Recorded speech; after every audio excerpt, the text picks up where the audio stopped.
Ladies and gentlemen, it is your host here once again. It is Team Rod right here. Anyone out there get the opportunity to listen to the podcast from earlier today? If not, hit that little bell, tap it, all that other stuff. Then you never miss any kind of upload. That really means a lot to me. Leave a comment, hit the subscribe, and all that other stuff. And of course, share it.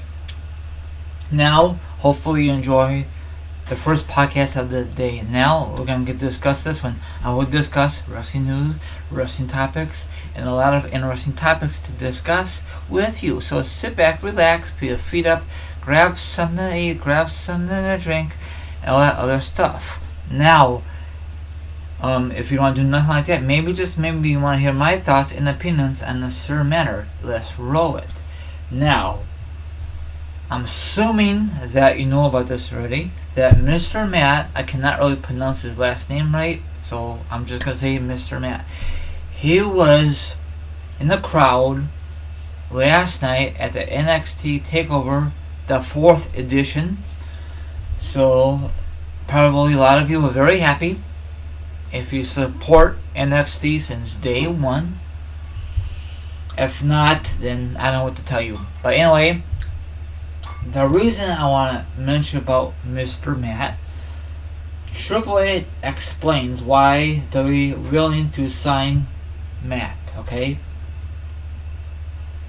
Okay, let's see here. As seen at Saturday, WWE NXT TakeOver from Brooklyn, the 4th edition.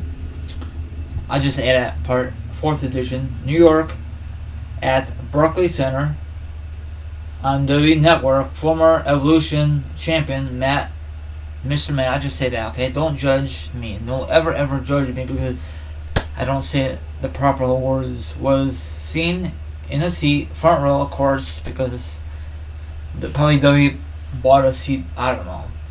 WWE later announced the signing, okay? I mentioned that a couple weeks ago, okay? Triple H addressed why WWE willing to sign him, okay, after have interesting in him in a few years, okay, ago.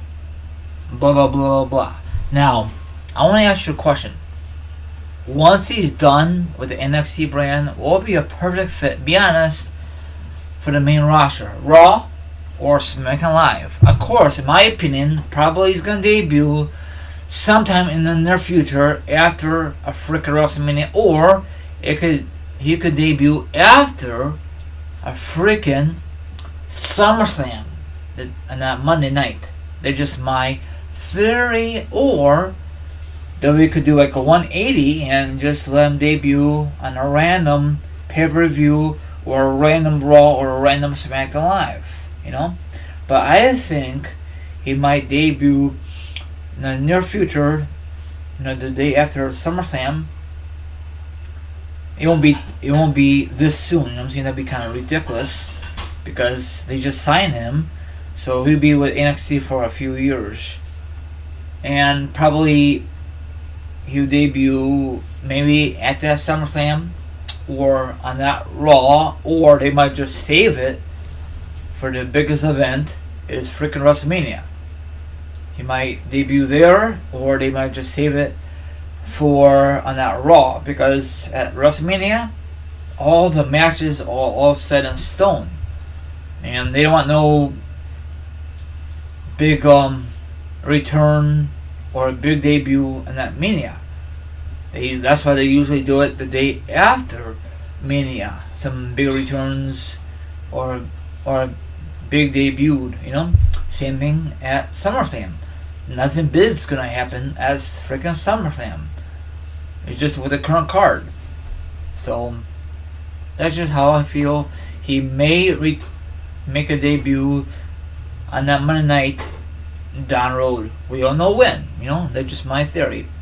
I saw some of the highlights from the independent shows. Wow, unbelievable. Now, I know it's under the PG era. Now, does that mean that he's gonna tell him to simmer down?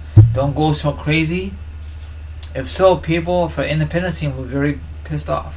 Now, I know if you're a diehard WWE fan, you're not very happy that WWE is bringing back, start bringing these independent guys. But on the other hand, the guys they have, all these years, like Hogan and all this stuff, WWE was very, very unorganized from my point of view to not make any big major superstars. Now they are from the independent scene. Some people out there love the independent scene to go to the main roster. Other people cannot stand the independent scene. Everyone out there has their own opinion. So it don't bother me. I watch it regardless. I just don't want to watch NXT because there's too much to watch. So what's your thoughts on this article? And do you think this is a best move for WWE to sign Mr. Matt? Anyway, I'm going to sign off here. Enjoy the rest of your Sunday. And the article will be down below. And have a good one. And I'll be back next time. And look out for my SummerSlam review. If you have not seen my SummerSlam predictions by now, I'm assuming you have. Later.